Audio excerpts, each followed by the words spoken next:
Écoutez, merci de votre présence, merci à Bernard et à la commune de Cattenom de nous mettre à disposition cette salle. Merci à nos amis internautes et à Mme Folny qui représente le Républicain Lorrain ce soir, ainsi qu'à l'ensemble des services. Alors, nous avions fixé à 18h30 ce soir le conseil parce qu'il devait y avoir une présentation faite par le président M. Gerbert au niveau du conseil de développement. Pour les raisons que vous connaissez, on leur a demandé de ne pas venir ce soir et de décaler la réunion. J'ai fait le pari et le choix de la laisser à 18h30. Je vois que vous êtes quand même tous très nombreux. Et du coup, je me dis, mais est-ce qu'on ne pourrait pas la laisser tout compter tout le temps à 18h30 ? Est-ce que ça, vraiment, on embête beaucoup d'entre vous? Monsieur L, oui. En période maintenant, au niveau trafic, ça va encore. Mais quand on arrivera dans une situation de retour à la normale, ce sera un peu plus compliqué d'arriver à 18h. Mais on sera en fin de mandat.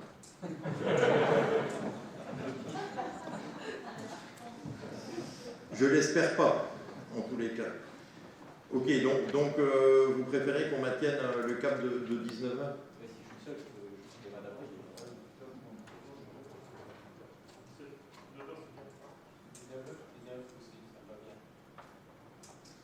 Ok, on reste sur quoi? 18h30, 19h? On y va à 19h?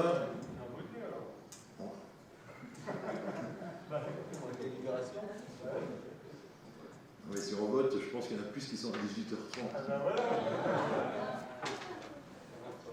Mais bon, mon but c'est aussi de faciliter qu'un ensemble et un maximum d'entre vous puissent venir au conseil. Donc, on va les maintenir à 19h. On va les maintenir à 19h. Et puis après, on verra bien si jamais ceux qui ont un peu plus de difficultés voient que quelque part ça peut être tenté. On essayera une ou deux autres fois de le tenter, de le faire à 18h.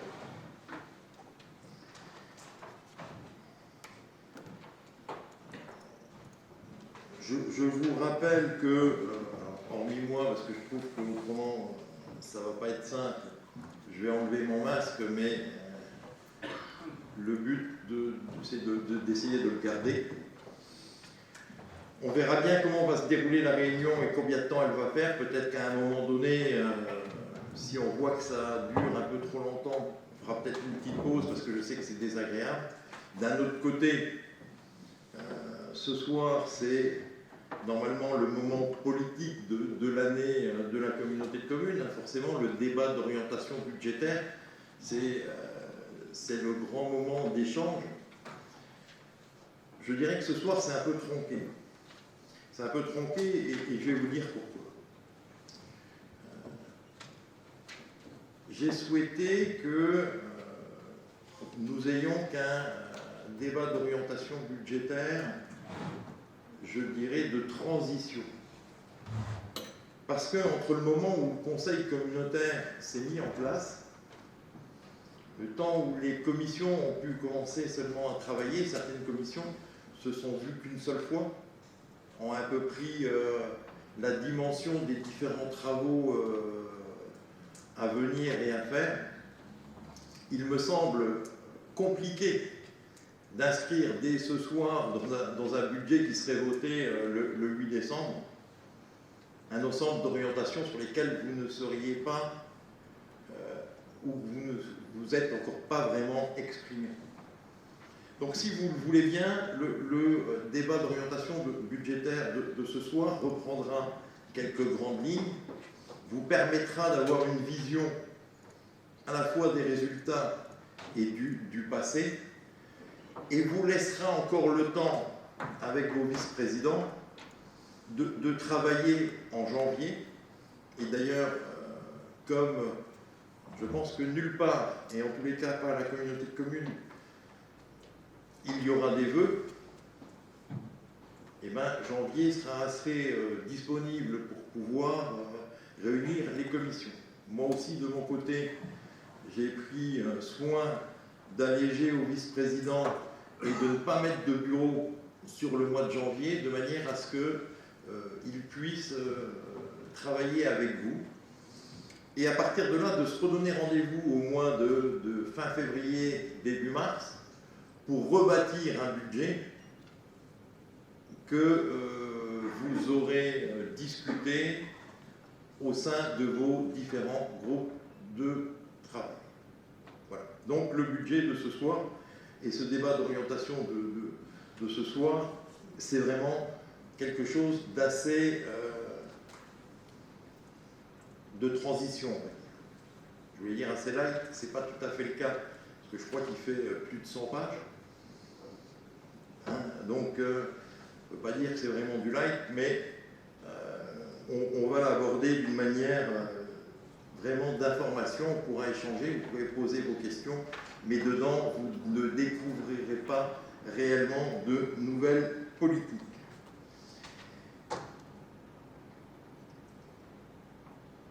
Je voudrais revenir sur un texte de loi qui vient de tomber aujourd'hui. Beaucoup d'entre vous avaient délibéré sur les dates sur les transferts de la compétence PLU à la communauté de communes. Manque de bol, notre gouvernement vient de prendre une nouvelle décision et il a transféré la date du 1er janvier au 1er juillet 2021. Ce qui veut dire que toutes les délibérations qu'on a prises et qui doivent être prises dans un délai de 3 mois avant la date finale sont caduques et qu'il nous faudra tous délibérer 3 mois avant le 1er juillet, soit entre le 1er avril et le 30 juin 2021.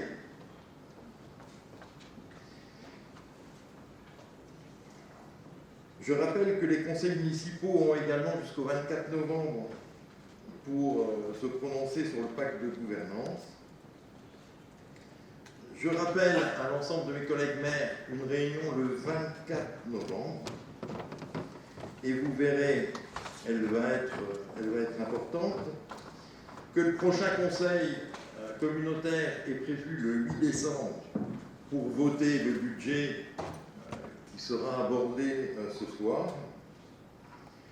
Je tenais également à vous donner une information concernant les communes de Cons et de Haute-Cons qui actuellement sont en train de faire une étude financière dans le cadre de leur réflexion sur la sortie de périmètre.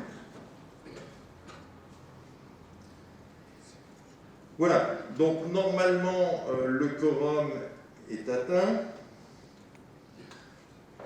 Il nous faut désigner un ou une secrétaire de séance. Je vois au loin Madame Mancini. Acceptez-vous de vouloir officier en tant que secrétaire de séance? Comment? Merci bien.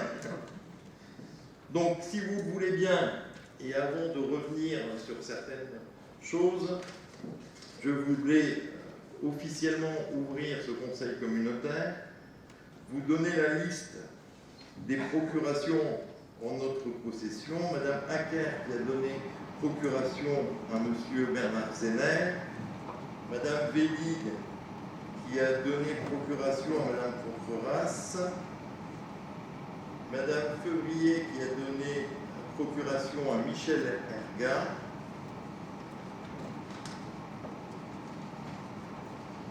Monsieur Groul qui a donné procuration à Monsieur Bernard Zener. Je rappelle que dans cette période, chacun peut avoir jusqu'à 2 procurations. Et Madame Mazzolini à Monsieur Corman. Voilà. Est-ce que quelqu'un d'autre a des procurations qu'on n'aurait pas ici? Donc, si vous le voulez bien, Je vais revenir sur quelque chose que vous avez pu voir ce week-end dans la presse. Je me suis exprimé sur différentes choses. Alors, pour l'instant, il n'y a qu'une thématique qui a été reprise et c'est celle qui concerne la mobilité. Je suis convaincu, et de plus en plus, que nous devons avancer à grands pas sur ce dossier. Je me réjouis, je crois que jeudi, Roland avec sa commission ont une réunion. Jeudi, et suite à l'article, je rencontre Pierre Cuny, président de Thionville-Porte-de-France, qui a demandé à me rencontrer. En tous les cas, moi, et à titre personnel, je souhaite qu'on revienne le 24 également lors de la réunion des maires sur cette thématique. Je suis de plus en plus convaincu que la communauté de communes doit s'investir rapidement dans cette prise de compétence. Alors, au risque de ne pas vous faire plaisir, il ne faudra pas que le lendemain, on doit aller régler les problèmes de bus dans chacun des villages. Non. Je pense que le lendemain, rien ne bougera à ce titre-là. Et si quelqu'un pense que c'est pour ça qu'on doit la prendre, je dirais que dans un premier temps, il attend.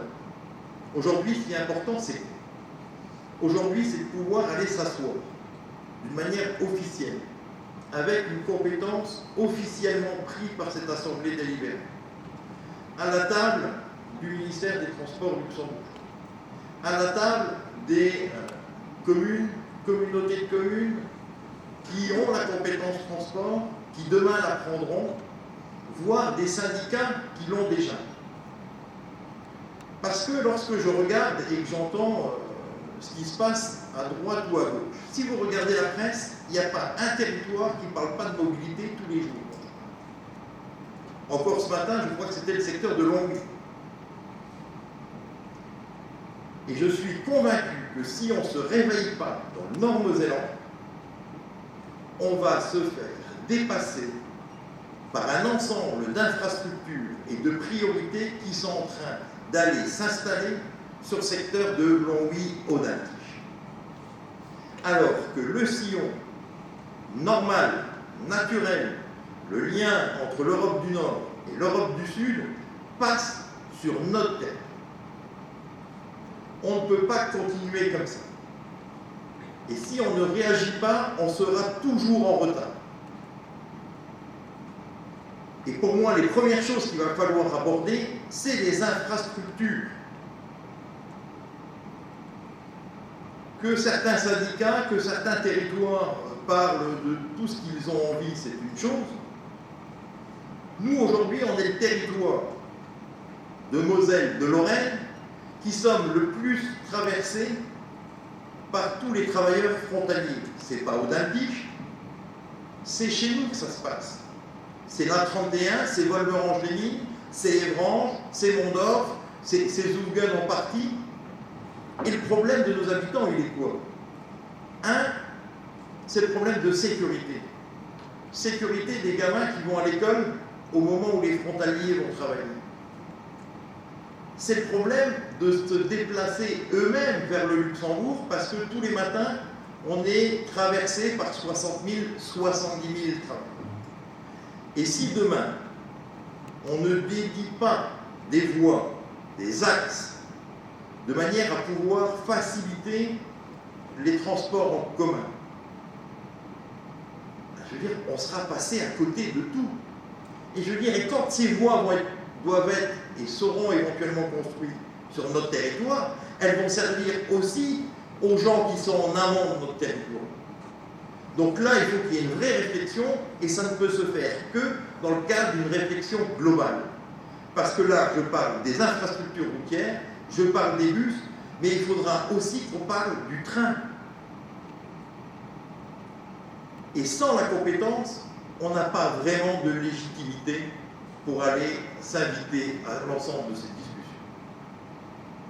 Donc je souhaite que le travail qui sera fait jeudi en commission, je souhaite que, et je vous communiquerai la discussion que j'aurai eue avec Pierre Cuny jeudi, le travail qui sera fait le 24 en réunion des maires nous fasse nous décider rapidement sur cette prise de compétence.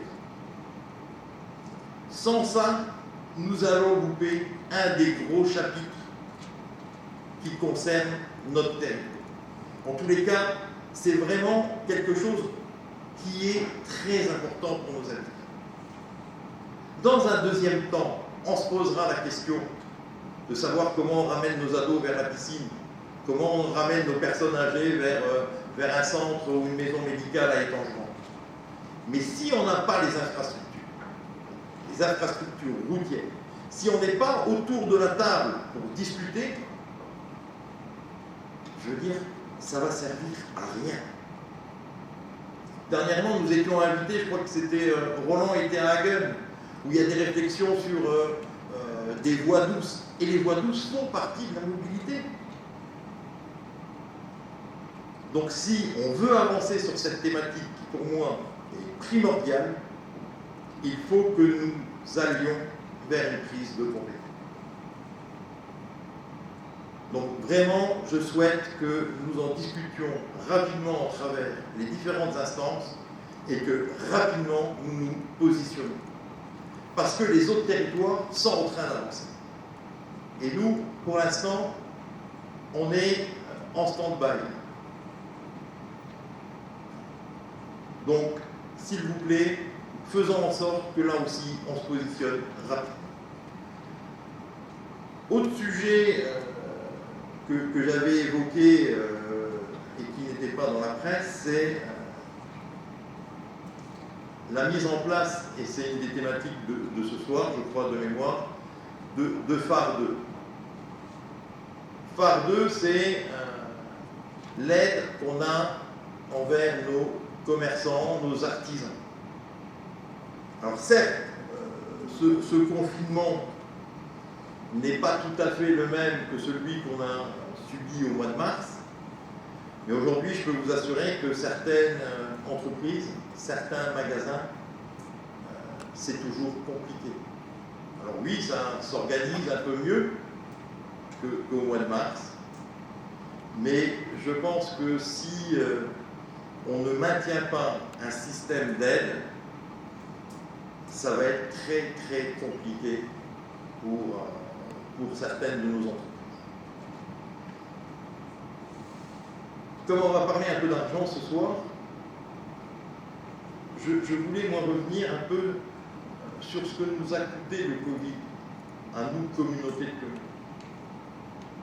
Le Covid, à ce jour, nous a coûté un peu plus d'1,5 million à travers les aides qu'on a mis en place vers les communes, à travers les manques de recettes qu'on n'a pas eu à la piscine, qu'on n'a pas eu dans les crèches, à travers les 250 000, 270 000 qui ont déjà été distribués à l'occasion de phare 1, l'aide aux entreprises. Et quelque part, et j'ai eu l'occasion de le dire au sous-préfet la semaine dernière, quelque part, les collectivités, les mairies, la communauté de communes, on est les grands oubliés de ce gouvernement. Aujourd'hui, pas un de nos élus nationaux, pas un service de l'État n'a pris une décision pour aider financièrement nos mairies, nos communautés de communes. Et ça, je trouve que c'est plus que regrettable, et ça me rend un peu pessimiste, parce que je rappelle juste que dans ce pays, 70% de l'investissement public est fait par les communes, par les communautés de communes, par les départements, par les régions. Et tous les euros qu'on n'a pas et qu'on n'aura pas, demain c'est des euros qu'on ne va pas retrouver en 2021 et en 2022 à minima dans nos programmes d'investissement. Et quand ils ne sont pas dans nos programmes d'investissement, eh ben c'est des entreprises qui ne seront pas rémunérées, qui n'auront pas forcément du travail. Et je trouve que non seulement, et j'ai eu l'occasion déjà de le dire, la suppression de la taxe d'habitation était une connerie monumentale, mais maintenant, il faut le savoir, et là on approche de la discussion de ce soir, ils nous ont bloqué les bases de CFE, de la contribution foncière des entreprises. Aujourd'hui, vous communes, nous communautés de communes, nous nous retrouvons sans levier, de manière à regarder d'engranger des recettes. L'État nous a tous mis sous tutelle. Et donc je vous dis, il y en a vraiment assez, et j'espère que bientôt ces En Marche seront à l'arrêt. Parce qu'on ne peut pas continuer avec. En tous les cas, moi je continuerai à le dire, ça ne peut plus marcher comme ça. Vous imaginez, demain, vous dans vos mairies, mais qui va vous donner, qui va vous faire, vous permettre d'exercer vos politiques? Il y a 50% de nouveaux maires. Vous allez le faire demain, vos politiques, vos programmes électoraux, vous allez les mettre en application avec quel argent? Avec quels moyens? Avec quel levier? Et vraiment, ça m'embête que personne ne monte au créneau au niveau de nos élus nationaux, de nos associations respectives. En tous les cas, et en parlant d'association, moi j'aimerais vraiment que nous remettions en route notre association des maires. Je crois que c'est une période où nous avons besoin d'une deuxième chambre de discussion. Et notamment sur ces politiques-là, où on est vraiment sur de la politique. Je voudrais aussi revenir sur une thématique que j'avais évoquée lors de mon entretien avec le Républicain Lorrain. Il faut que nous avancions dans le domaine de l'environnement. Nous avons des projets, et des projets d'éoliennes sur Wolmerange-les-Mines, sur Échamps. À un moment donné, on doit savoir ce qu'on fait et si on y va ou si on n'y va pas. Donc là aussi, il faut que nous mettions tout notre envie pour travailler sur ces thématiques. Malheureusement, nous ne devrons rien nous refuser comme réflexion. Quand à un moment donné, la source tarit, il faut regarder pour avoir d'autres recettes. Les seules recettes qui peuvent être éventuellement demain, et je ne le souhaite pas à la base, et je le dis et je le répète, mais quand on regarde, il ne nous reste plus que la taxe sur l'enlèvement des ordures ménagères et sur GEMAPI. Voilà. On est demain, si on doit faire des travaux importants, et vous savez qu'une de mes priorités a toujours été la lutte contre les inondations, même si la faune, la flore, c'est très important. Je n'ai pas envie de les faire revivre et de laisser revivre ce qu'ont vécu des habitants des Tangerand, de Byron, Gandrun et d'autres communes de notre territoire. Il faut que nous avancions sur ce sujet. Donc, vous allez, là aussi, avec Benoît, travailler pour que dans le budget que nous voterons au mois de mars, nous puissions retrouver un peu toutes ces volontés. Ces volontés que j'espère que nous partageons. Et puis, je dirais un dernier mot pour un peu conclure. J'ai une pensée particulière pour à la fois nos clubs de sport, pour les associations culturelles. Il faudra que demain, on remette de l'animation, de la joie et de la culture dans nos villages, sur notre territoire. Il faudra qu'on regarde comment faire avancer et reprendre les clubs sportifs.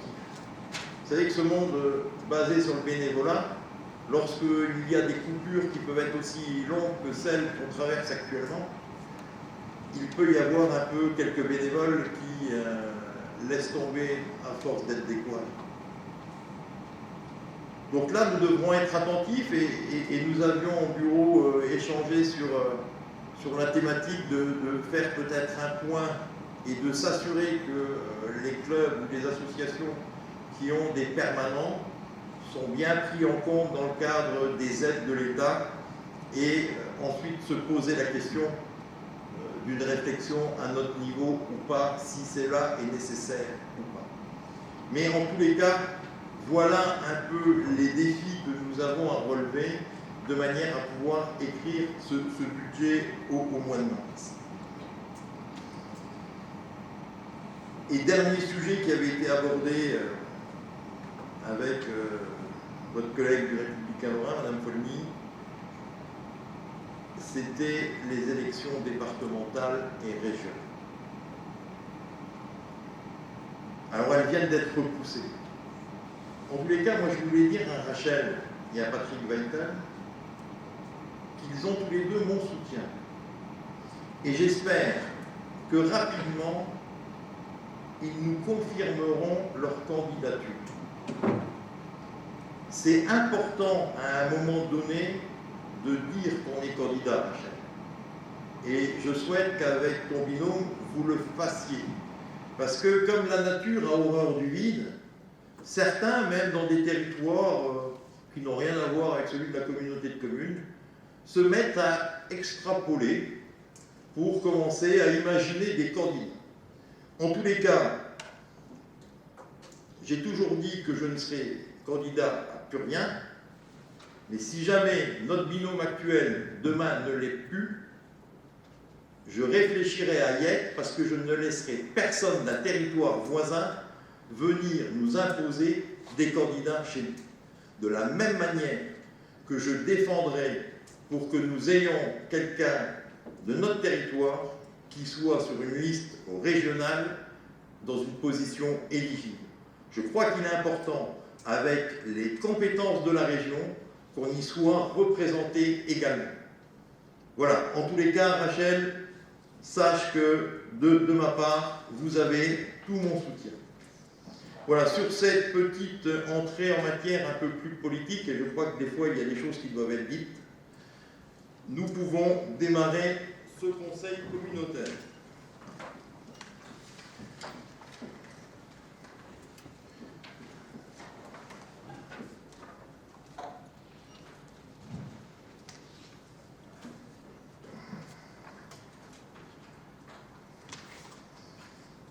Alors, le point numéro 1 concerne l'approbation du compte rendu de la séance du Conseil du 8 septembre. Est-ce que, par rapport à ce compte rendu, quelqu'un a des questions?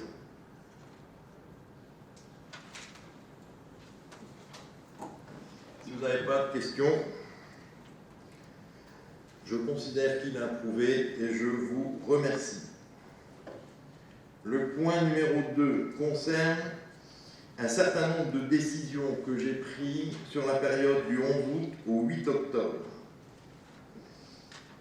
Avez-vous des questions par rapport à ces décisions? Alors, si vous avez des questions, levez bien les mains, hein, parce que comme on n'a pas le système qu'on a à la communauté de communes pour pouvoir... Pas de questions? Eh bien, je vous remercie. Le point numéro 3 concerne les décisions du bureau en date du 1er septembre 2020. Est-ce que quelqu'un a des questions sur ce point? Pas de questions, je vous remercie. Le point numéro 4 concerne des modifications dans le cadre de la composition des commissions.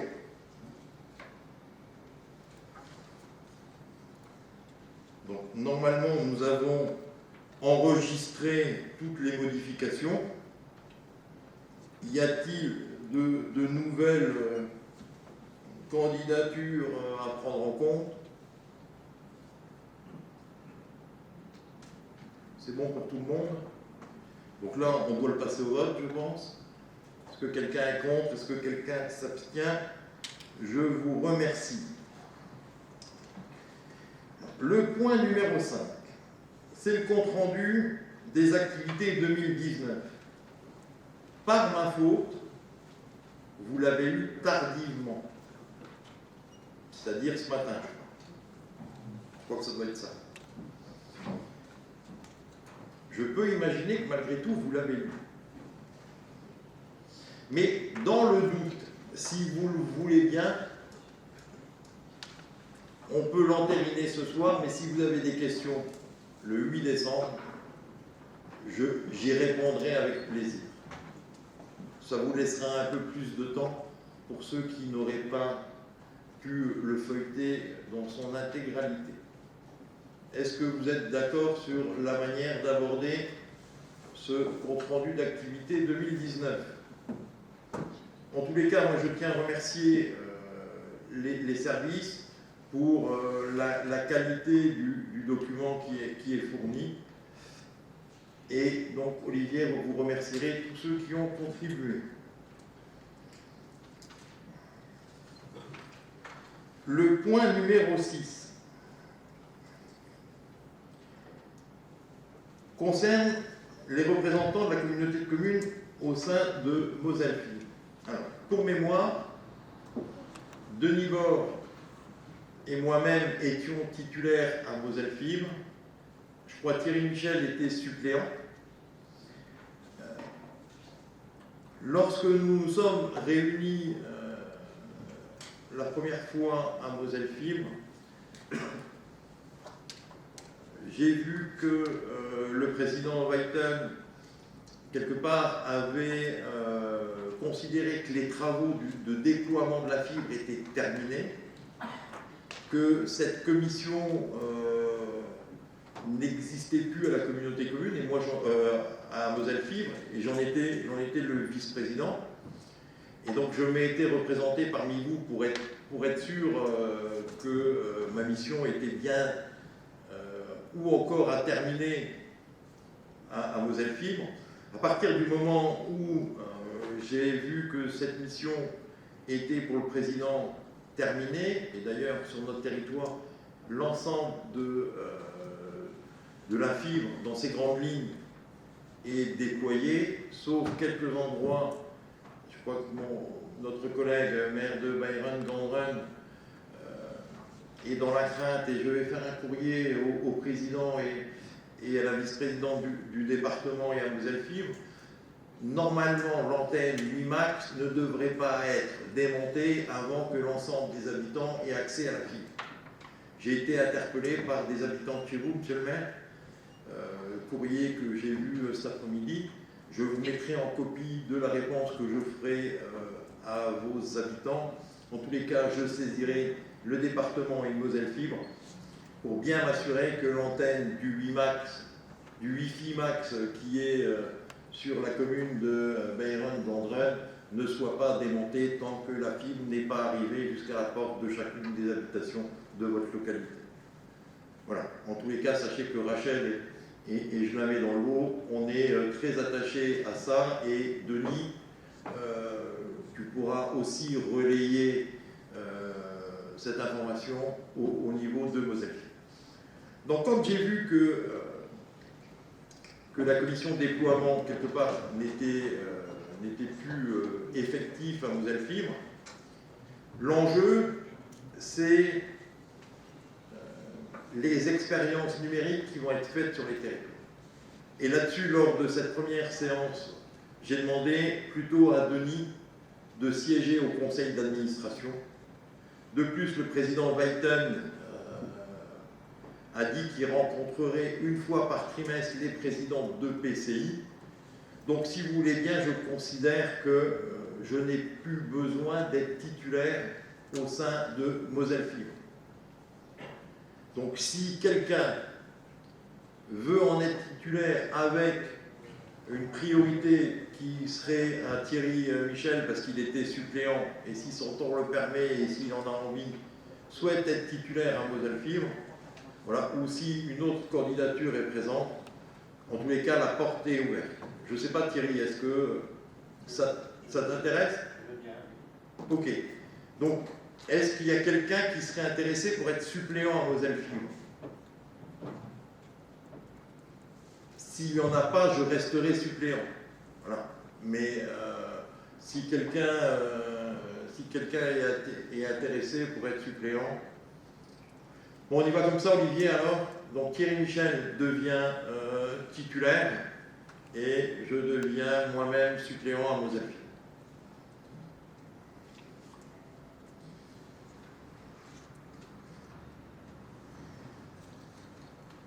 Nous arrivons au deuxième pavé de la soirée. On ne pourra pas le traiter comme le crack quand même. Vous avez devant vous un document. Alors ceux qui ne l'avaient pas ont pu l'avoir en tant que document papier. Donc si vous le voulez bien, vous avez les premières pages qui reprennent un ensemble de données. Madame Folmy, est-ce que vous avez ce document? Est-ce que quelqu'un a un débat ou un rapport d'orientation budgétaire à fournir à Madame Folmy?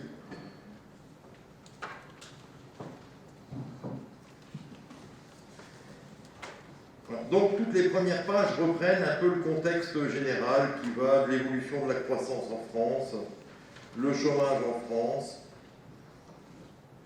Puis vous avez le projet de loi finances 2021. Ce projet de loi finances reprend différentes choses, notamment la suppression de la part régionale sur la CVAE, la cotisation sur la valeur ajoutée des entreprises, qui sera compensée par l'État. La réduction par 2 des impôts fonciers de l'industrie. C'est ce que je vous disais auparavant, et dans cette mesure, il y a à la fois une baisse sur la taxe foncière sur les propriétés bâties et une baisse de la CFE, donc la cotisation foncière des entreprises. Et forcément,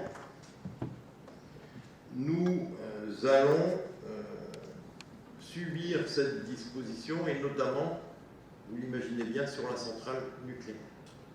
Et quand on divise pour un territoire comme la nôtre la contribution de la CFE-EO par 2, c'est très compliqué, d'autant plus que c'est les bases qui sont divisées par 2, et le taux est gelé au taux moyen national,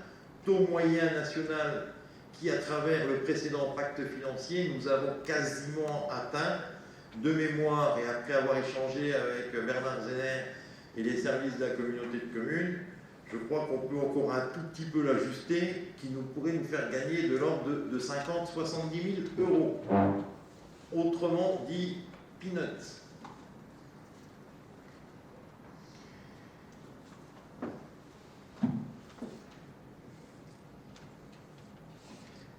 Pour mémoire, les autres années, c'était 700 000 euros que nous récupérions lorsque nous avions, à travers le pacte fiscal, mis en place l'augmentation des taux.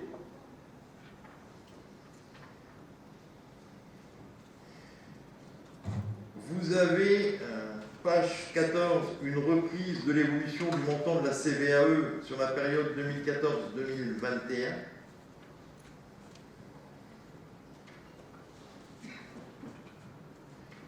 Vous avez, page 15, et pour les nouveaux, c'est intéressant, c'est la dotation globale de fonctionnement. Si vous regardez la première ligne du tableau, en 2014, la communauté de communes avait 1 121 000 de dotation de fonctionnement de l'État, et depuis 2017, nous sommes à 25 000, 39 000 en 2018, 44 000 en 2019, 48 000 en 2020 et une prévision de 48 500 en 2021.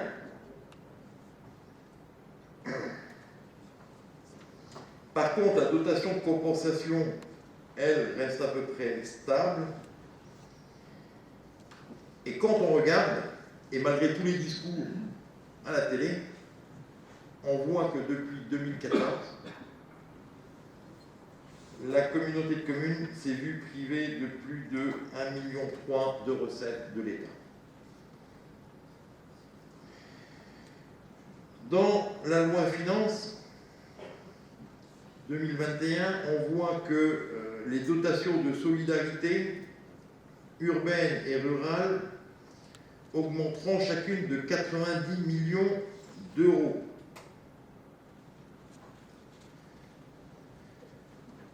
Et donc, les dotations de compensation de la communauté de communes sont estimées à environ 150 000 euros. Ah ben, on a un peu plus dans le Coran.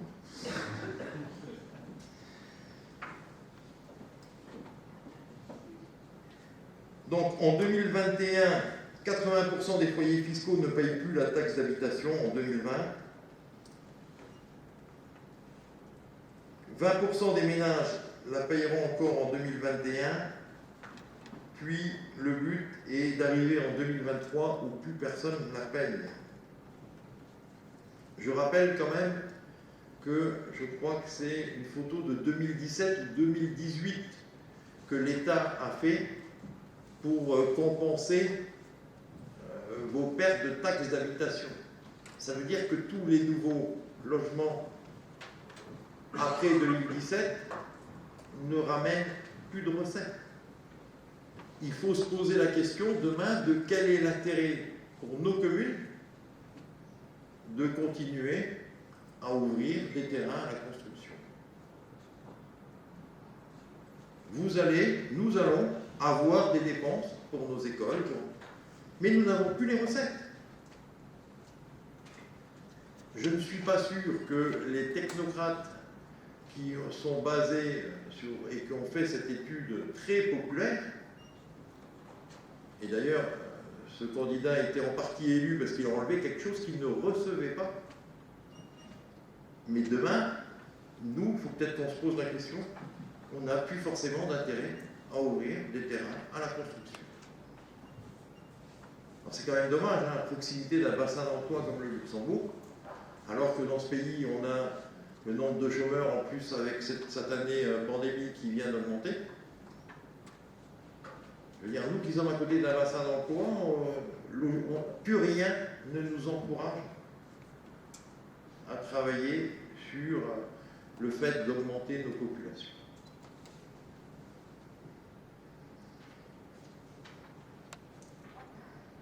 Et donc, c'est vraiment un mécanisme d'impôt dynamique qu'on nous a coupé.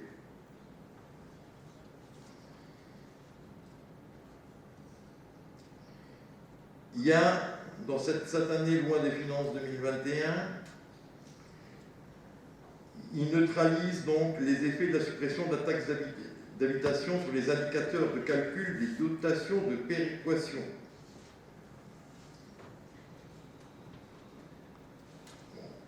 Ils ont essayé de mettre en place un certain nombre d'indicateurs fiscaux et pour pouvoir essayer de faire en sorte que l'impact ne soit pas pire que ce qu'ils avaient imaginé. Mais par contre, le SPIC qui est payé par les communes aujourd'hui, et c'était une des composantes du pacte fiscal que nous avons entre nous, augmente. Nous avons payé 2,5 millions en 2020, la part de l'Interco et celle des communes. C'est prévu 2,7 millions. Et ce qui se dit, c'est que ce SPIC continue d'augmenter même après 2020. Nous sommes toujours prélevés du FNGIR, donc ça c'est à l'identique, où on paye quasiment 14 millions. On est la communauté de communes de France qui payons le plus de FNGIR.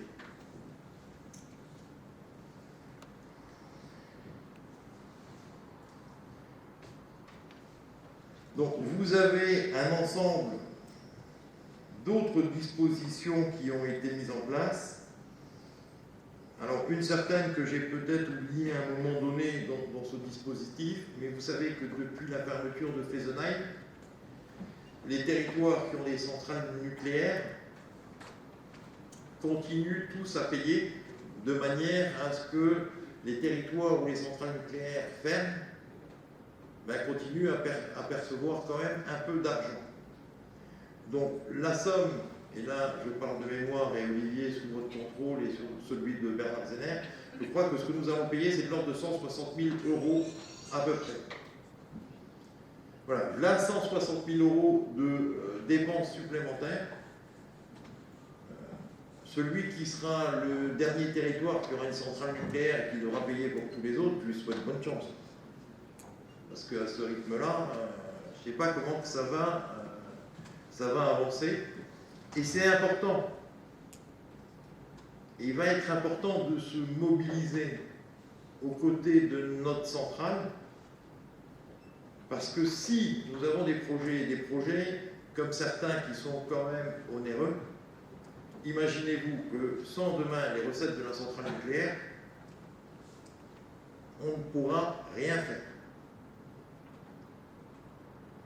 Donc nous allons arriver en 2021 dans une phase de vérification et autres, de manière à ce que la centrale puisse éventuellement être prolongée d'une dizaine d'années.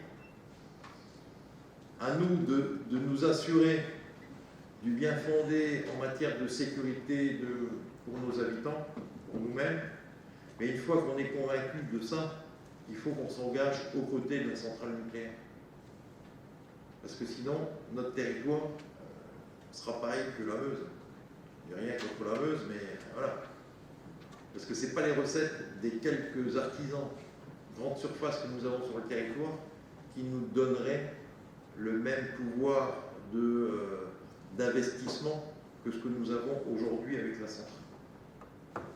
Je devrais dire de ce qui nous reste après les fonctions de l'État.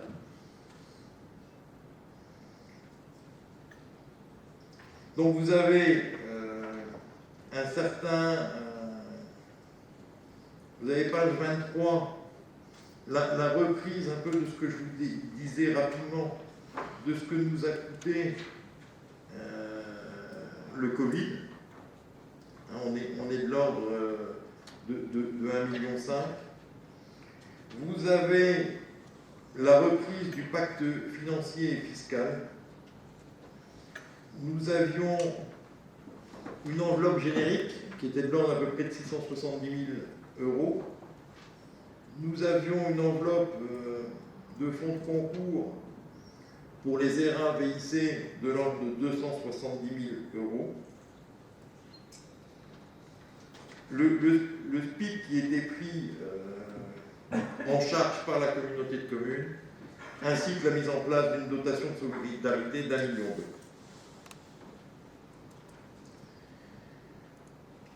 En contrepartie, auparavant, la communauté de communes activait la majoration sur la CFE, majoration qu'on ne pourra plus activer à l'avenir. Il faut le savoir. Parce que quelque part, on avait un équilibre dans un pacte fiscal qu'on avait mis en place, où on payait certaines choses en lieu et place des communes, comme le SPIC et autres, et d'un autre côté, on activait des recettes supplémentaires.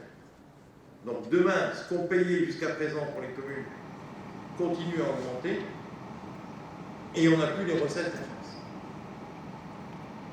Donc il va falloir réécrire un pacte fiscal.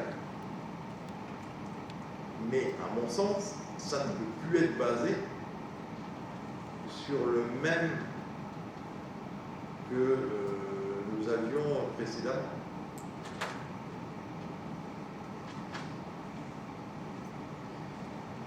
Vous aviez les différentes attributions de compensation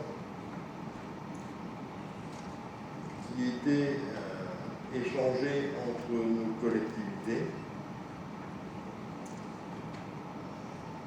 Nous avons un schéma de mutualisation sur lequel, où je le dis, on n'a pas trop bien avancé. où là, il va falloir aussi qu'on se positionne. On n'a pas mis en place de système pour essayer d'acheter, de faire des achats groupés. On n'a pas été au bout de la discussion sur la politique intercommunale. Quand je vois que d'autres territoires, avec moins de moyens que nous, arrivent à s'organiser, il faut peut-être qu'on en rediscute.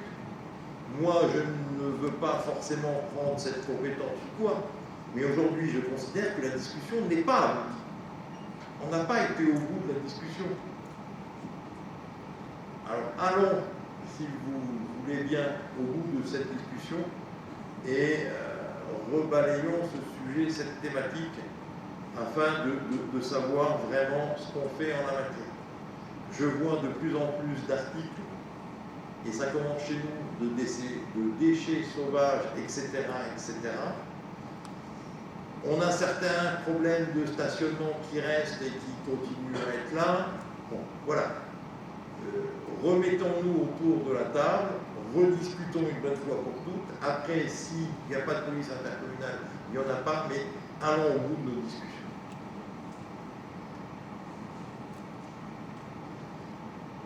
Est-ce que sur le pacte fiscal, et notamment aux nouveaux élus, est-ce que vous avez un peu des questions sur le mécanisme?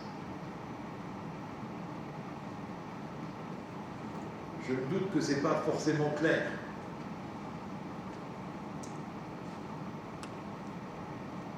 Il n'y a vraiment pas de questions?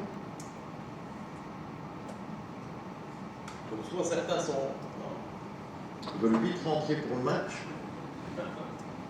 Moi, si je veux tenir ce que j'ai dit en gros, il faut que j'aille un peu plus vite. En 2021, il va y avoir encore quelques opportunités. Le contrat de ruralité. On verra bien si le processus sera reconduit. Nous avons deux projets qui sont inscrits dans le cadre de ce pacte de ce contrat de ruralité, c'est la maison de la nature et la chaufferie bois. Nous étions en train de réfléchir pour mettre une chaufferie bois à la piscine.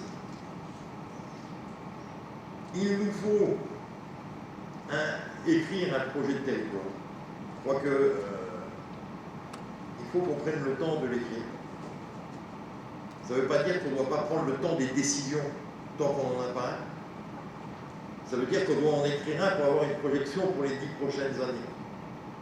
Par contre, on ne peut pas se permettre d'avoir 6 mois ou 8 mois d'années blanches. Donc, on va prendre des décisions d'ici quelques semaines, je l'espère. Vous avez à compter de la page 32 une rétro 2020 sur le résultat de clôture de nos budgets. Donc si vous voulez bien, je vous donne rendez-vous page 33. Vous avez dans le tableau où vous avez le solde de fonctionnement 4,8 millions pour 2020, alors que 2019 on était à 6,7 millions, 7 millions 2018. Ces 4,8 millions s'expliquent en gros parce que je vous ai dit avant, 320 000 de recettes en moins à la piscine, 550 000 de dotation de solidarité spéciale Covid, 270 000 de phare et 160 000 euros de IFER, c'est ce qu'on a payé dans le cadre de l'arrêt de la centrale de Fessenheim. Voilà d'où vient l'écart entre les 6,7 millions et les 4,8 millions.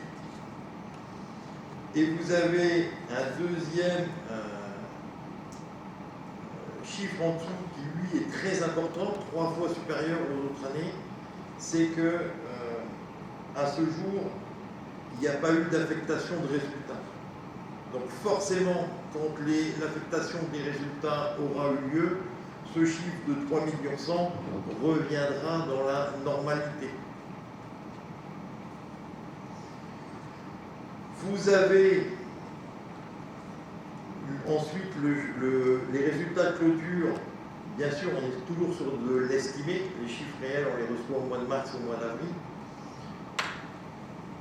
Du budget d'assainissement, où là, vous voyez que la clôture estimée va se situer négatif aux alentours de 101 000 euros dans le chapitre de l'investissement, et en fonctionnement un résultat de clôture qui devrait être positif de l'ordre de 2,5 millions, qui forcément couvriront l'écart d'investissement. Vous avez le budget d'assainissement non collectif. Pour ceux qui ne le savent pas, je le rappelle, c'est quelque part ce qu'on appelle les fosses septiques.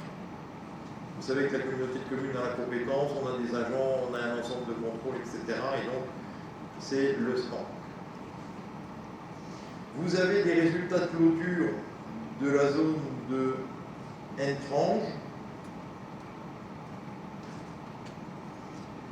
Vous ne retrouverez pas cette année, pour la première fois, et je remercie le nouveau directeur de la DGFiP qui nous a permis de pouvoir passer ce point à l'ordre du jour un peu plus tard dans la soirée. Nous allons pouvoir solder la zone de Étangerand et la zone de Canefin.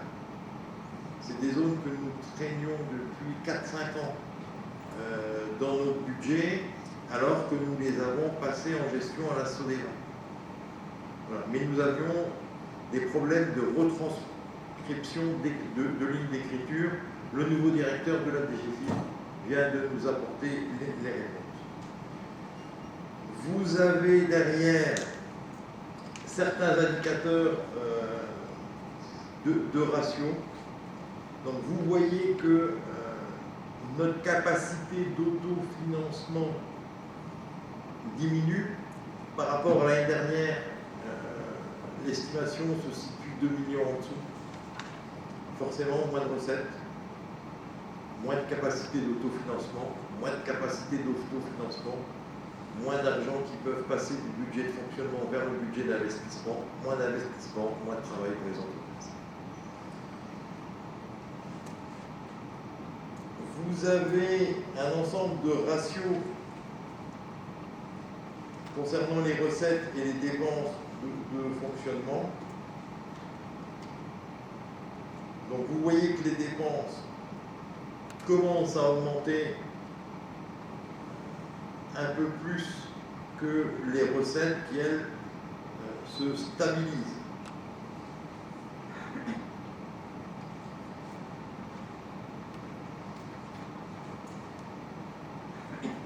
Je vous fais grâce des différents ratios. Je vous redonne rendez-vous à la page 43.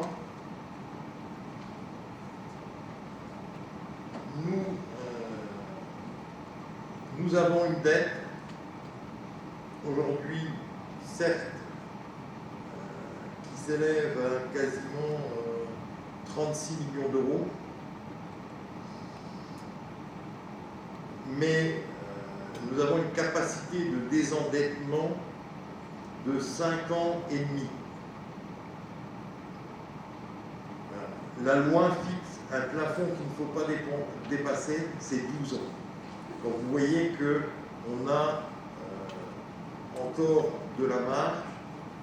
Je dirais que si jusqu'à présent nous étions, pour utiliser un terme qu'on a longtemps entendu, nous étions AAA+++, aujourd'hui nous sommes encore AAA. Donc voilà, la situation n'est pas désespérée, mais on voit que si on ne modifie pas certaines choses, la situation n'est plus ce qu'elle était.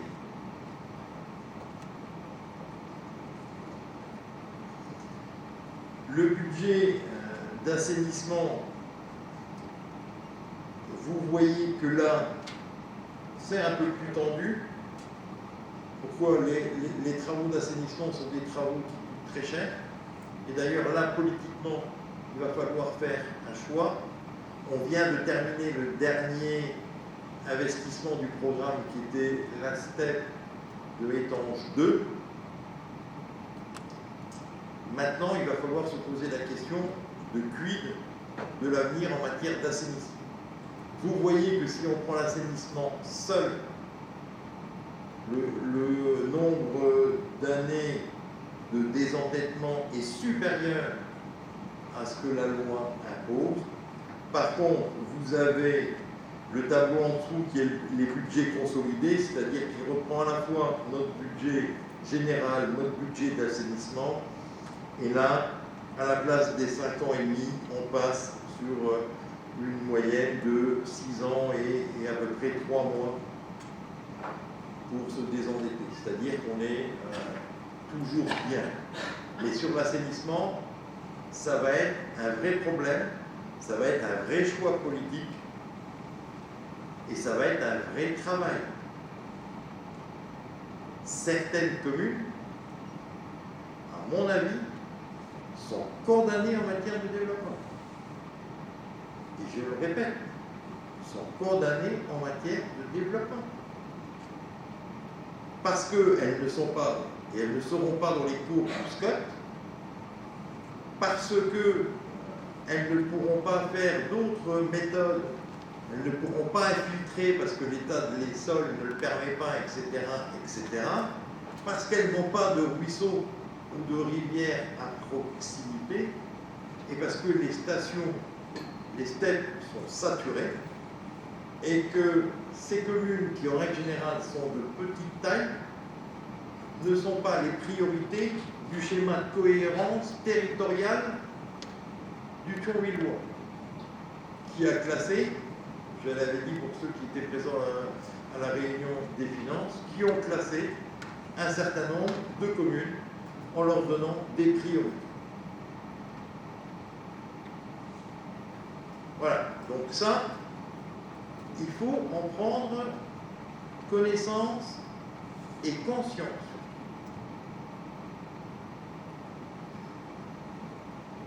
Le président Barriga avait une formule qui, en quelques mots, disait que l'intérêt général ou l'intérêt communautaire n'est pas forcément la somme de tous les intérêts communaux.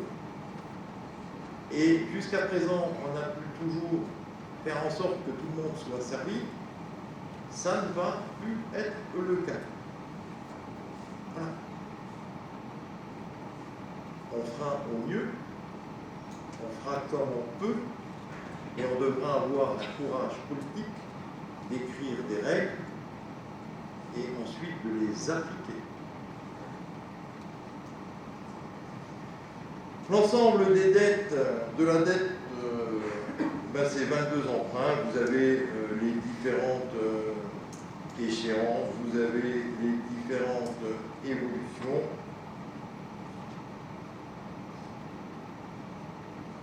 Vous avez différentes projections. Voilà, sur cette partie qui était plutôt une rétro, est-ce que quelqu'un a des questions? Est-ce que c'était suffisamment clair? Si vous me dites oui, je ne vous crois pas.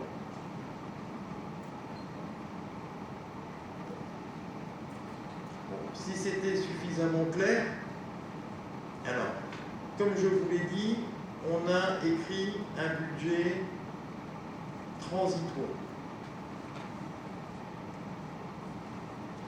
et un BP qui, quelque part, inscrit un certain nombre de dépenses de fonctionnement qui sont aujourd'hui connues,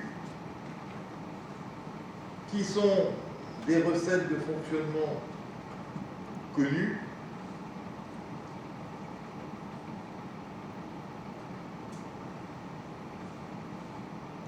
on peut détailler rapidement dans l'enfance.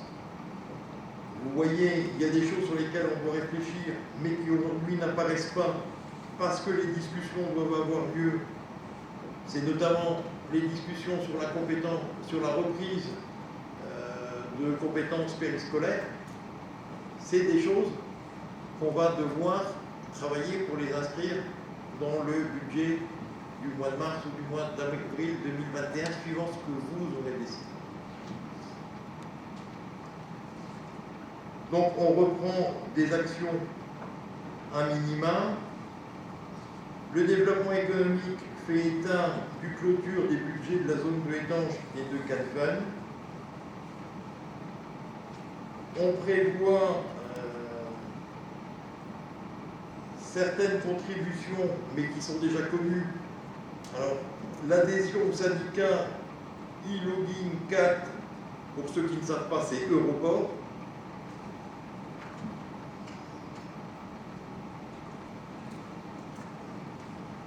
On n'a pas spécialement anticipé sur l'avancée des réflexions du Cidélan, ni sur les réflexions de l'abattoir, mais l'abattoir n'a jamais été aussi près d'aboutir en 2021. On reprend toujours en DEVECO ce qu'on faisait jusqu'à présent, donc on est membre de Moselle Attractivité, membre du SCOT, membre du pôle métropolitain transfrontalier. Il va falloir quand même qu'on se pose la question de l'intérêt de cette instance et de savoir si demain elle nous sert réellement à faire avancer nos projets. Et là aussi, si ce n'est pas le cas, il nous faudra prendre les décisions qui s'imposent. Nous avons des partenariats avec Alexis, avec Initiative Lorraine Nord, et nous avons quelques recettes, c'est simplement les loyers qu'on perçoit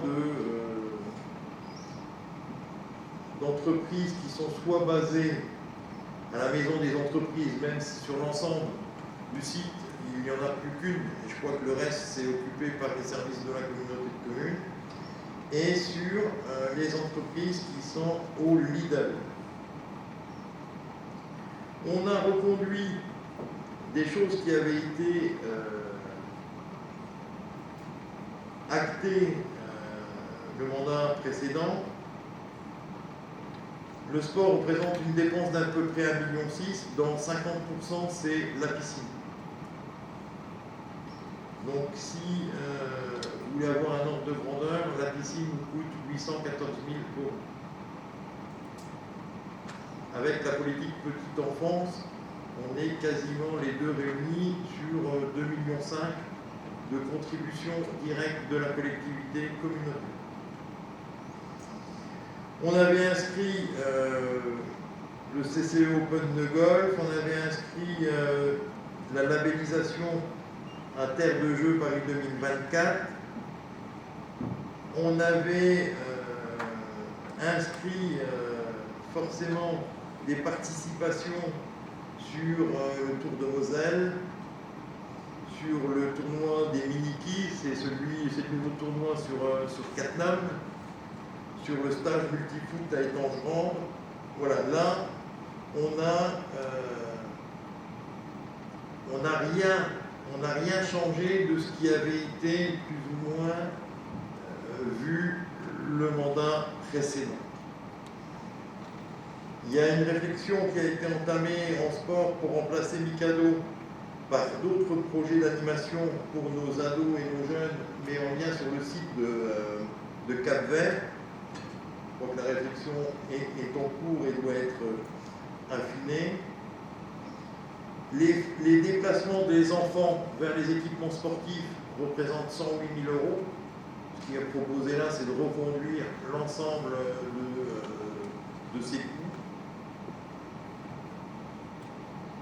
Il y a toujours 40 000 euros qui étaient fléchés, et là aussi il va falloir qu'on se prononce, on va plus loin, on va pas plus loin, sur la création ou non d'un site, d'un lieu, à vocation à la fois sportive, culturelle, événementielle. Voilà. On avait fléché 40 000 euros à travers une étude. Là aussi, il faudra qu'on sache si on va plus loin, si on avance ou si on n'avance pas. Et on avait quand même, en contrepartie de ces 1,6 million de dépenses, estimé 333 000 euros de recettes de la piscine. Je répète et je me répète, vous voyez, on est rentré dans ce projet ambitieux Paris 2024. On a ce stand de tir notre stand de tir à Vol-d'Orange-les-Mines, qui est reconnu comme site qui peut accueillir. Il faut qu'on mette un hôtel sur notre territoire. Je l'ai réévoqué dernièrement aussi en commission des finances. Je veux dire, ça doit être une priorité. Il faut qu'on ait des retombées économiques. Et ces retombées économiques ne peuvent venir que lorsqu'on a des nuitées. À la limite, pour le mettre où on veut, parce que là, l'urgence n'est même plus à discuter de savoir où on doit le mettre. Moi, je voudrais qu'il y en ait un. Voilà, c'est surtout ça la priorité. Donc, si dans M. Mancienne et l'Olympique Colonie commencent à acheter des briques ou quoi et qu'ils aillent nous en construire un, mais il nous en faut. Pareil pour le tourisme. Si on n'a pas d'hôtel, on ne peut pas faire des retombées économiques sur un territoire. Il y a un projet qui était en discussion sur le golf, mais de toute manière, le golf est un peu loin du stand de tir, mais c'est pareil, que les projets arrivent et sortent de terre. Ben voilà, il faut que les choses bougent. Mais en tous les cas, si on n'a pas de nuitée à proposer, que ce soit n'importe où, je veux dire, on sera toujours coincé. Au niveau de la culture, alors forcément c'est un peu mis en stand-by, mais on a reporté parce qu'on avait une opération qui était intéressante, qui avait été construite avec Zaya Zouani, avec notamment des concerts, avec des travaux en partenariat avec nos écoles de musique, sur Étanges, sur Cattenom, sur Vol-d'Orange-les-Mines, enfin, voilà, où il y avait un ensemble de partenariats qui étaient écrits. Forcément, avec le Covid, tout a été mis un peu en stand-by. Nous avons maintenu quand même, et je pense qu'on a bien fait, que le risque n'était, à mon sens, pas si élevé que ça. On a maintenu quand même quelques projections et de cinéma de plein air. Voilà, ça a un peu égayé pour ceux qui ont participé les soirées de septembre. Et nous avons continué, et ce qui est proposé, c'est de continuer les partenariats et les subventions aux associations sur le projet un peu anniversaire. Vous savez que tous les clubs, que ce soit sportifs, culturels et autres, dès qu'ils ont une existence et une année d'existence qui se termine par 0 ou par 5, il y a moyen de bénéficier d'une aide de la communauté de communes. Le tourisme, c'est 309 000 € qui ont été fléchés. C'est le développement de l'office de tourisme. C'est la redéfinition de certains partenariats, comme avec le réseau des villes fortifiées, Eurégio, Atout France, le salon du tourisme. Nous avons mis en 2018 en place la taxe de séjour, c'est à peu près 12 000 € de recettes sur le territoire de la communauté de communes. On commence à travailler sur la commercialisation de certains produits avec Moselle Attractivité. On avait une manifestation qu'on vient de décommander qui était Lumière d'hiver. Voilà, la réflexion c'est de se dire il faudra qu'en 2021 on regarde ce qu'on fait, comment on le fait et voilà. On avait par rapport à ces 309 000 € de dépenses, on a fléché à peu près 45 000 € de recettes qui correspondent au marché au vin et à la taxe de séjour. L'environnement, c'est 2,4 millions qui sont fléchés, mais là aussi, c'est des choses qui sont connues. Participation au Cidéon, différentes manifestations sur la réserve, poursuite du dispositif d'extension des consignes de tri, poursuite de la démarche plan climat-air énergie territoriale, mise en place d'animations pédagogiques à la RNN, fête de la nature, projet de développement de la permaculture sur le territoire.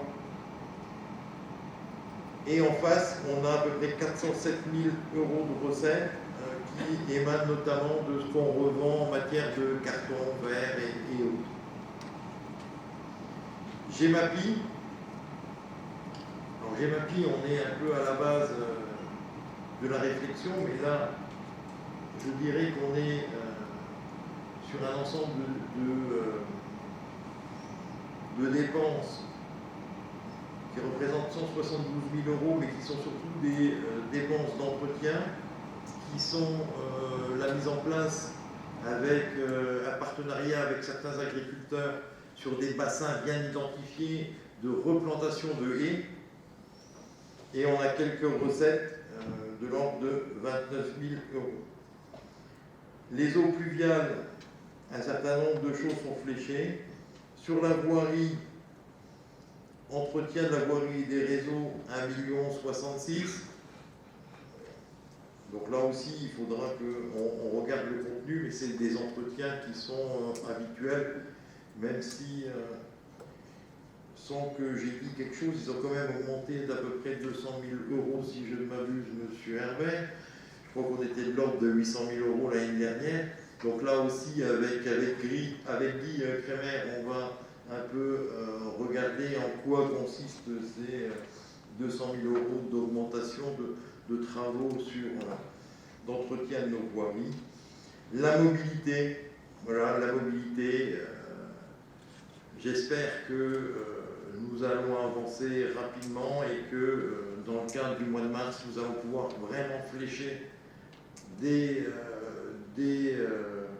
2021 un montant important pour pouvoir travailler sur cette thématique. Prendre la compétence va coûter quelque chose.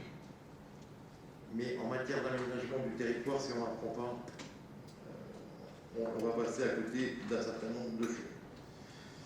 Au niveau du social, et je le dis au vice-président, M. Lorenz, ainsi qu'aux membres de la PADIC, j'ai signé la commande d'un nouvel ascenseur.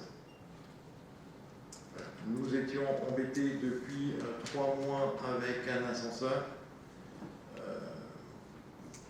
Malheureusement, force a été de constater qu'aucune entreprise aujourd'hui fait de la maintenance, parce qu'on en a quand même viré 3. Et quand vous en avez viré 3, vous avez fait pratiquement le tour de la question. Donc là, on a décidé de mettre en place un nouvel ascenseur. Il est commandé, il va y avoir quand même quelques semaines de délai. Maurice et Madame la Présidente de la PADIC, voilà, rassurer les employés, ça va arriver, c'est signé. Après, forcément, aucune société n'a le bon ascenseur en réserve pour pouvoir venir le mettre demain. Mais ça pourrait, suivant les délais de commande, presque tomber avec Noël. Et on peut très bien imaginer un Père Noël venant à la PADIC avec un ascenseur. Et je crois que, en tous les cas, voilà le timing. Hein, et si c'est pas pour Noël, ça sera pour Nouvel An. Mais en tous les cas, c'est le temps qu'il faut de commande. Une nouvelle société. Hein, on l'a commandée par Top. Lift & Co. Comment? Lift & Co. Ah, Lift & Co. Voilà. Je ne sais pas pourquoi j'étais parti sur Top. Voilà, on a épuisé les ThyssenKrupp, on a épuisé tous les grands nationaux. Donc voilà, peut-être qu'un petit sera plus attentif à nos attentes et à nos demandes. En tous les cas, je l'espère, parce que, et à la fois les résidents, et à la fois les salariés, c'était pas drôle. C'est pas drôle parce que l'appareil est en panne depuis le mois d'août. On est au mois de novembre. Et quand on a fait venir d'autres entreprises, sont arrivées, une partie des pièces était même enlevée par l'autre d'avant. Enfin, voilà. Donc là, on en a eu assez. Il y a 15 jours, on a pris la décision de regarder pour mettre un nouvel appareil. Et voilà, l'appareil est commandé, le bon de commande a été signé cet après-midi.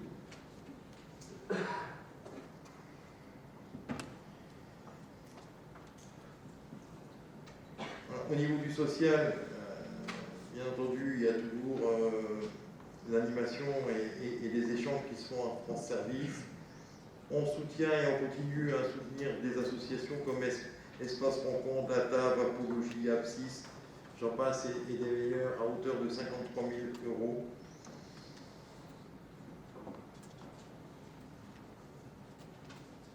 On a le service informatique, là aussi, par rapport à la nouvelle politique, on a des coûts. J'ai vu Steven Parmentier, mais la commission doit encore affiner, donc on sait ce qu'on va monter au niveau de la communauté de communes. Et donc maintenant, il faut peut-être que la commission, avec Denis, travaille et réfléchisse pour savoir comment la communauté de communes peut être aux côtés de ces communes pour qu'elles puissent s'équiper à minima, que si demain, dans un cadre encore plus strict, on soit obligé de passer sur quelque chose qui me désole, c'est-à-dire la visioconférence.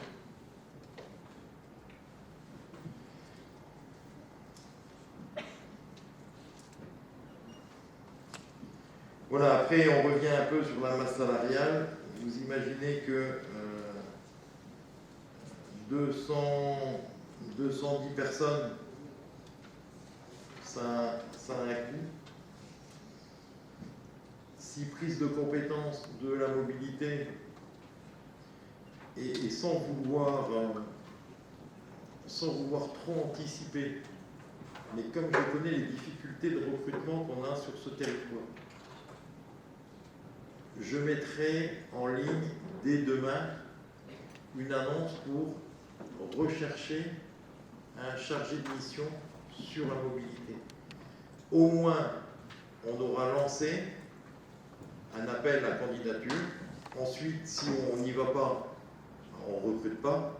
Mais si on décide d'y aller, on aura anticipé. Parce que forcément, entre les gens, d'avoir des candidats qui ont des préavis, il ne s'agit pas que si demain on veut foncer sur cette compétence mobilité, qu'on n'a pas le personnel nécessaire. Et Éric Mancienne, aujourd'hui, fait un très bon travail au niveau du développement économique, il fait un très bon travail au niveau de la mobilité, mais si on veut accélérer en matière de mobilité, on ne pourra pas demander à la même personne de faire tout l'ensemble de ces deux missions qui sont toutes les deux très importantes.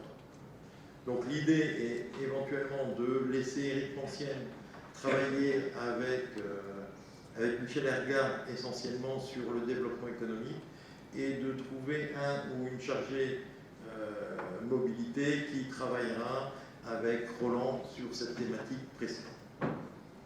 Donc si vous en êtes d'accord, ne soyez pas étonnés.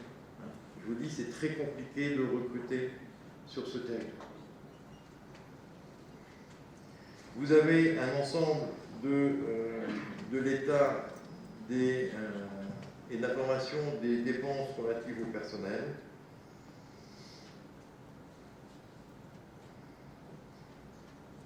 Vous avez un peu toutes les orientations des produits fiscaux depuis 2016.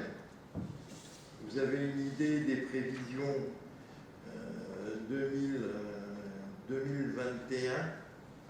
Là, on voit qu'on perd 422 000 euros. La fiscalité entreprise, on en a parlé rapidement.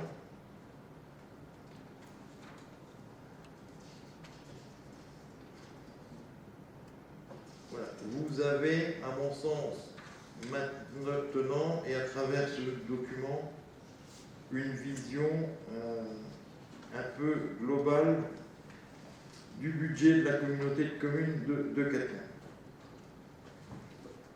Donc, si vous le voulez bien,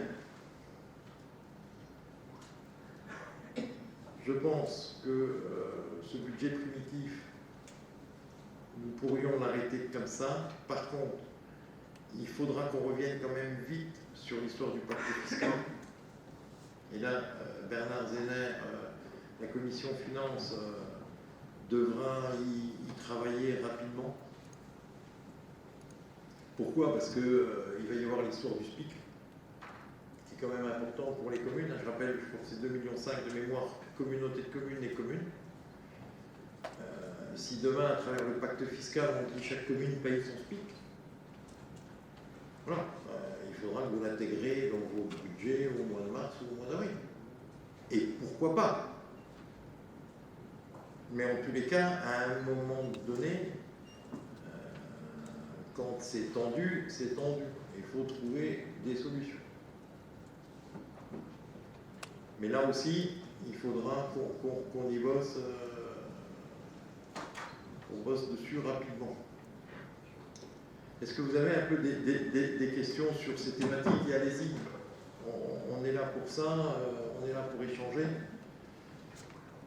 Alors je sais que c'est compliqué parce qu'aujourd'hui, au lieu d'avoir... Normalement, c'est vraiment toujours une période où on a quelque chose d'ambitieux qu'on a voulu tous écrire en même temps. Mais là, avec le démarrage des commissions au mois de septembre, faire un débat d'orientation au mois de novembre, c'est compliqué. On n'a pas, et vous n'êtes pas suffisamment imprégné des politiques à mettre en place, à mon sens, et vous n'avez pas pu avoir suffisamment de temps de réflexion pour en écrire de nouvelles. Vous voyez, il n'y a pas d'emprunt d'inscrit dans ce budget, forcément, comme on reste sur une politique neutre. Il y a à peu près, de mémoire, 13 millions d'euros d'investissement. La seule chose qui n'a jamais été discutée avec vos prédécesseurs, mais qui apparaît dans ce budget, c'est l'achat d'un camion des ordures ménagères. Pourquoi? Parce qu'on les achète à l'UGAP, et entre le moment où on le commande, c'est plus long que les ascenseurs, il faut quasiment 8 mois. Donc c'est de l'inscrire maintenant, de manière à l'avoir vers le mois de juin, juillet, août.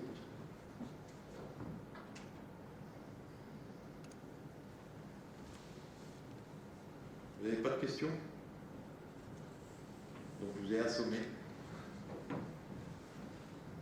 Donc là, il n'y a pas à voter. On considère que vous avez eu l'occasion d'avoir la parole. J'avais dit à mes collègues que j'aurais fini à 8h et 8h10. Alors, je modifie un peu, parce que j'aurais dit non, le conseil sera terminé à 8h. Maintenant, je rectifie en disant que c'était que ma partie à 8h. Mais je dis que c'est pas mal en tous les cas, merci. Et je vais un peu récupérer tout mon bazar et laisser la place à monsieur Bernard Zener.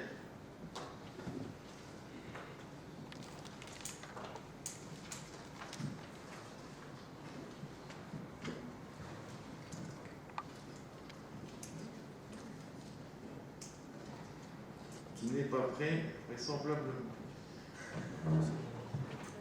Tu vas à quel tu vas à l'autre, non? Ouais.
Vous entendez? Ouais.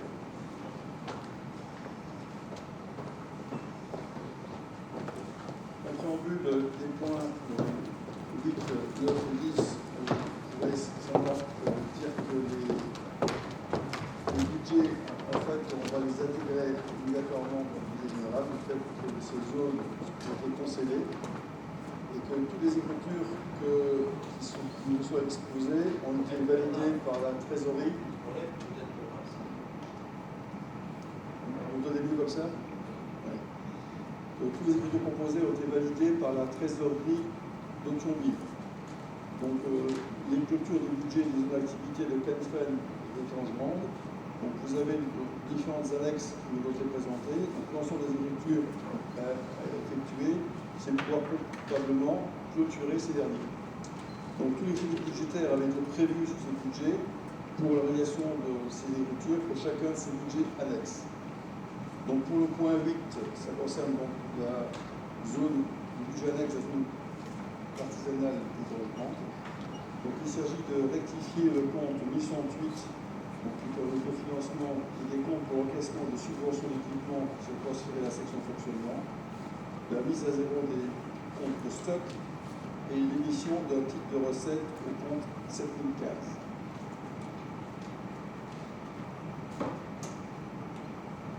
Donc vous avez l'ensemble des tableaux que je ne vais pas vous énumérer.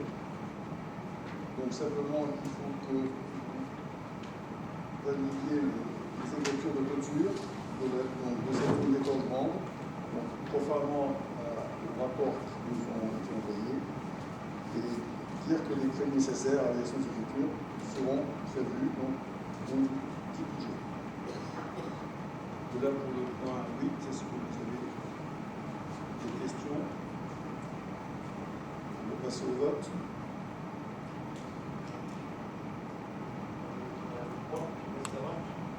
Non, je pense qu'il faut. Ah oui, donc il faut qu'on passe au vote par rapport à ce qu'a proposé Bernard, qui est contre, qui s'abstient. Je vous remercie. Bernard. Le point 9 concerne donc la zone d'activité de Canfin. C'est exactement la même chose. Rectification du contenu sans flux transféré en fonctionnement. Rembourser les avances perçues par le budget général. Transférer l'emprunt. La mise à zéro des comptes de stock et l'émission d'un titre de recette au compte 7015. Donc là aussi, il vous est demandé d'approuver les écritures de clôture du budget de la zone de Canfin, comme dans le tableau que vous avez sous les yeux, et donc dire que les crédits nécessaires à la réalisation de ces écritures seront prévus au budget.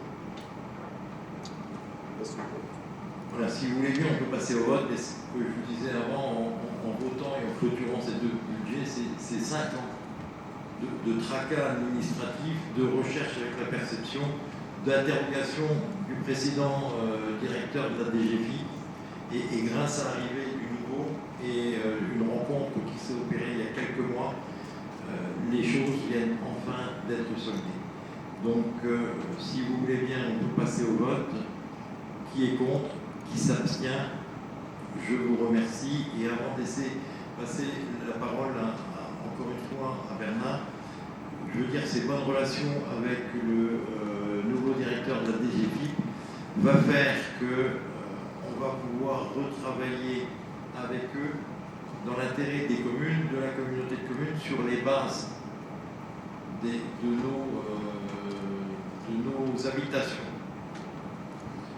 On avait eu un travail qui avait été fait et payé il y a 2 ou 3 ans, et l'ancien directeur a fait en sorte que rien ne bouge. Il voulait un certain nombre de contreparties de notre part qui n'ont pas été acceptées de ma part. Moi, les services, même si c'est les services de l'État, sont là pour être au service des élus et pas le contraire. Donc là, avec le nouveau, les choses se sont vraiment bien décomptées, et je reviendrai avec Bernard le 24 lors de la réunion des maires pour faire part du travail qui aura lieu sur les bases, qui devrait donner un peu de recettes à horizon 2022-2023 dans nos communes et à la communauté de communes. Bernard, si tu veux bien.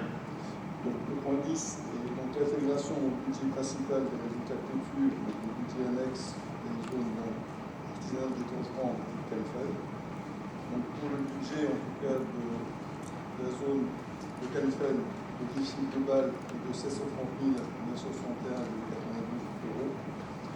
Et pour la zone d'activité artisanale d'étangement, le déficit est de 1 317 855,14 €. Donc il s'agit donc d'intégrer et d'approuver les écritures de clôture du budget qui sont donc intégrés au budget principal, et dire que donc les frais nécessaires à la réalisation de ces écritures seront prévus au budget principal qui seront prévus par l'issue modificative. On peut passer au vote s'il n'y a pas de questions. Est-ce que quelqu'un a des questions? Pas de questions, on peut passer au vote. Qui est contre? Qui s'abstient? Je vous remercie. Le point 11 correspond à une mission modificative numéro 3 du budget général. Donc cette DEM s'équilibre à hauteur de 0 € en section de fonctionnement et de 1 550 440 € en section d'investissement. Pour la section de fonctionnement, au niveau de dépenses, on a inscrit des dépenses supplémentaires pour entretien des bâtiments et des inscriptions sur les intérêts courus non échus. En fait, pour expliquer cette acronyme, c'est obligatoire pour les communes de plus de 1500 habitants.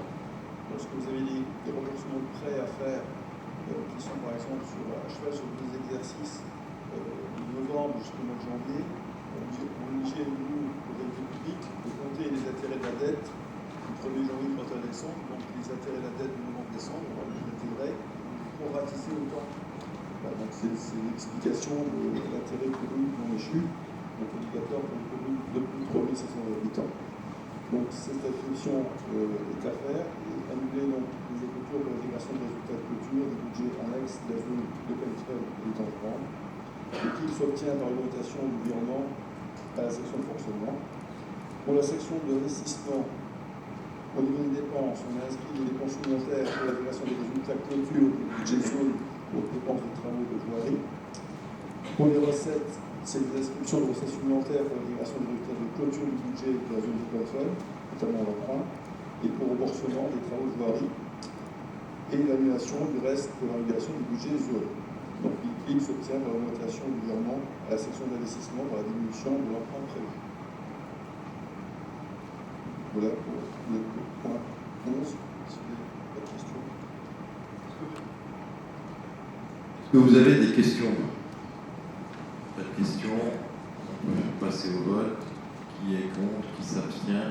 Je vous remercie. Le point 12 correspond à l'édition modificative numéro 2 sur les budgets annexes assainissement collectif exercice 2020. Donc cette DEL s'équilibre à hauteur de 50 106 € en section de fonctionnement et de moins 97 994 € en section d'investissement. Pour la section de fonctionnement, les dépenses, c'est des inscriptions de lois supplémentaires pour les travaux de branchement auprès des particuliers, pour les frais d'électricité, pour les produits de traitement, notamment la chaux, tout ce qui concerne la décoration, l'évaluation des bouts, et puis les intérêts, encore une fois, les CE, et régulation du montant des amortissements. En recettes, inscription de recettes supplémentaires pour les travaux de branchement auprès des particuliers et achetement des montants des amortissements des dépenses. Et l'équilibre s'obtient en diminuant le virement à la section d'investissement. Pour la section d'investissement, les dépenses, c'est des dépenses supplémentaires pour l'évaluation du montant des amortissements des dépenses, une diminution des dépenses pour les travaux non réalisés. Les recettes viennent des recettes pour ajustement du montant des amortissements des dépenses et diminution du virement reçu de la section de fonctionnement.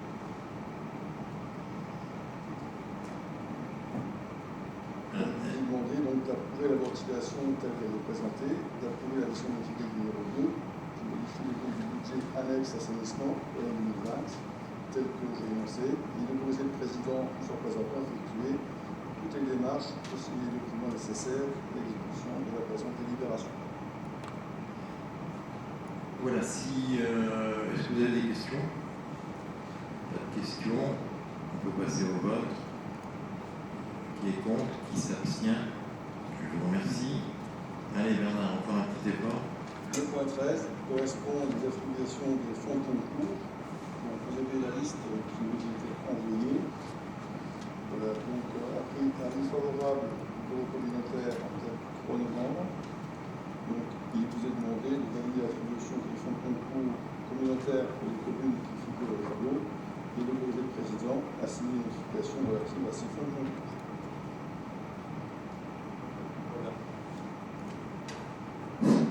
Voilà, donc là on est effectivement sur un fonds de concours qui est réglé au niveau de la commune. Donc, je vais vous poser la question, est-ce qu'il y a des questions? Pas de questions. Je vous remercie. Merci Bernard. Et je remercierai tous ceux qui ont contribué à nous faire tous ces documents ce soir et ces rapports. Pour les nouveaux, et et si peut-être certains se posent des questions, alors je vous explique. En règle générale, le débat d'orientation budgétaire est présenté par le président parce que c'est plutôt politique. Et vous verrez que la prochaine fois, le budget, il n'y a que Bernard quasiment qui va parler toute la soirée. Donc, si vous voulez bien, je vais laisser la parole à Michel Hergat.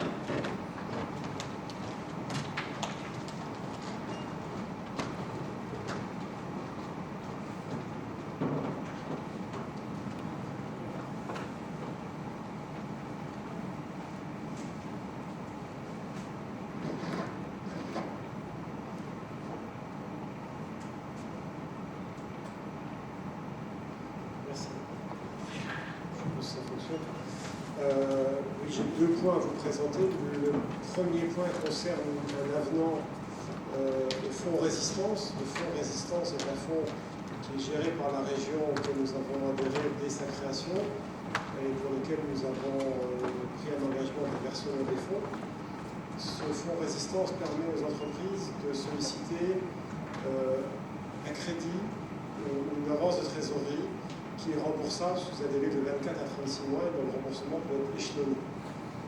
Ce fonds fonctionne et est suivi par un comité de pilotage auquel je participe régulièrement, comme le département y participe, parce que Rachel y siège aussi. Et voilà, donc je dois avouer qu'il n'y a pas énormément d'entreprises du territoire qui ont recours, parce que c'est une avance de trésorerie et c'est pas une subvention. Mais c'est néanmoins un fonds qui a régulièrement des appels et qui permet aux entreprises de passer le creux de trésorerie qu'on rencontre actuellement, enfin qu'elle rencontre actuellement. L'avenant qu'on vous propose concerne deux points. Le premier, c'est l'extension du délai jusqu'à juin 2021 pour faire appel à ce fonds. Et le deuxième concerne un échelonnement du versement des EPCI membres au fonds. On s'est aperçu que le fonds était consommé de façon relativement modeste. Il n'est pas nécessaire de prévoir que l'intégralité des fonds soit disponible dès le début, de mobiliser les fonds tout de suite. Il y aura des appels qui seront faits au fur et à mesure de la consommation des crédits pour les versements auprès de ce fonds résistance.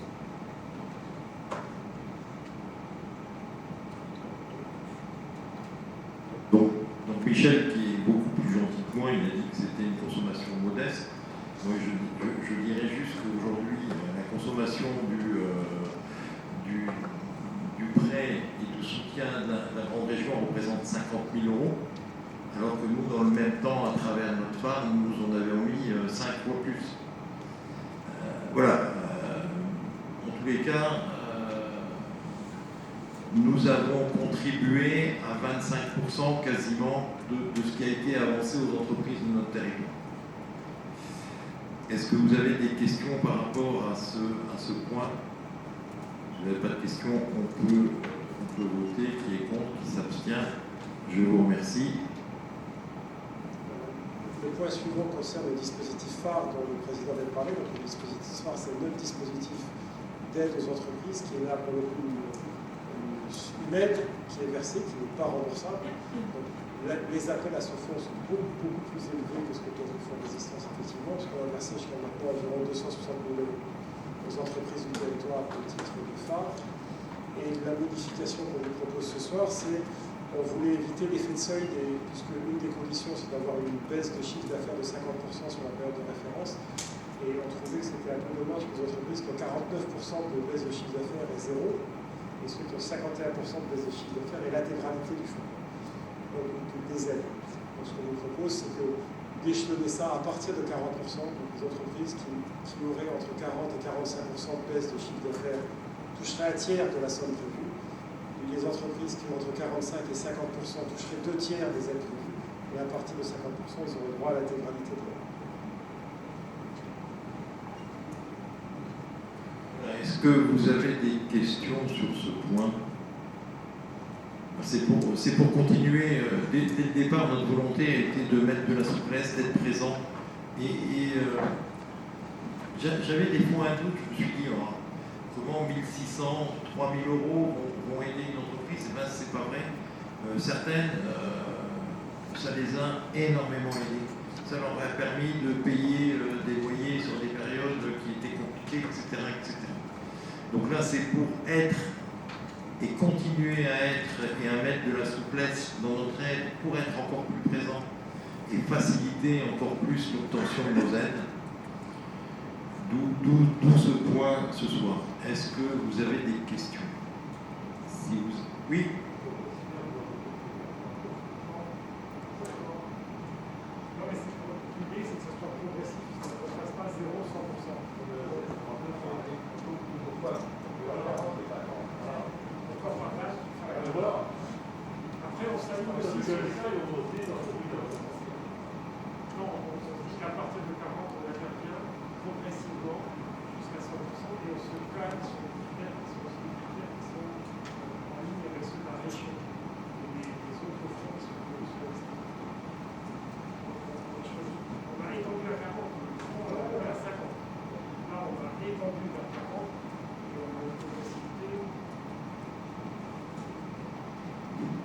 De toute manière, il faut toujours unir. On parle de n'importe quoi, il faut toujours unir. Par contre, pour mémoire, on est un des seuls territoires qui avions budgété 750 000 euros. Aujourd'hui, comme l'a rappelé Michel, 260 000 euros vont être consommés. Avec cette souplesse, on va peut-être consommer encore entre 100 et 120 000 euros. Par contre, il y en a qui dégustent méchamment en ce moment. C'est les cafés. Je veux dire, les restaurants, certains s'organisent, font un peu des choses à emporter. Mais les cafés qu'on a dans nos communes, qu'on a dans nos villages, qu'on a dans nos villes, eux, en ce moment, dégustent. Et peut-être, quand on aurait une vision un peu plus grande de l'étendue des dégâts, il faudra peut-être réfléchir à voir comment là je viens de penser au café, mais il y a peut-être d'autres métiers, il y a peut-être d'autres entreprises qui ont été complètement fermées. Vous ne pouvez pas faire du click and collect avec un diable au ventre. C'est pas possible. Donc forcément, il faudra que la commission demain travaille peut-être, quand on aura une vision un peu plus sûre de l'arrêt de cette pandémie, sur ces entreprises qui, eux, ont dégusté grave. Et peut-être qu'il faudra mettre une prime pour ceux qui ont élu plus que 80% ou 85% de perte. Voilà. Et peut-être qu'à travers cette enveloppe de 750 000 euros dont il nous restera des choses, il faudra peut-être aller à la rencontre de ceux qui ont perdu plus. Là, on essaye d'assouplir en disant on va chercher un peu ceux qui ont perdu un peu moins que 50%, mais peut-être qu'il faudra revenir sur cette question-là au mois de janvier ou au mois de février en disant ceux qui ont perdu plus, peut-être qu'il faut aller les aider plus. Voilà. Mais en tous les cas, on doit rester attentif, et moi je compte sur vous, sur votre connaissance du tissu local, sur le tissu commercial, entrepreneurial de nos communes, pour revenir vers Michel et pouvoir discuter avec lui sur et réfléchir pour peut-être des aides spécifiques à certains. Comme je l'ai évoqué avant, aux associations et peut-être à des clubs qui ont des permanents, mais ça sera aussi à réfléchir. Voilà, donc si vous voulez bien, et avant qu'on oublie, on va peut-être passer au vote. Est-ce que quelqu'un est contre? Est-ce que quelqu'un s'abstient? Je vous remercie. Est-ce que vous avez des questions d'ordre général que vous souhaitez poser? Eh bien écoutez, s'il n'y a pas de questions, malheureusement on ne peut pas se retrouver autour d'un verre de l'amitié. Donc bonne rentrée et prenez soin de vous.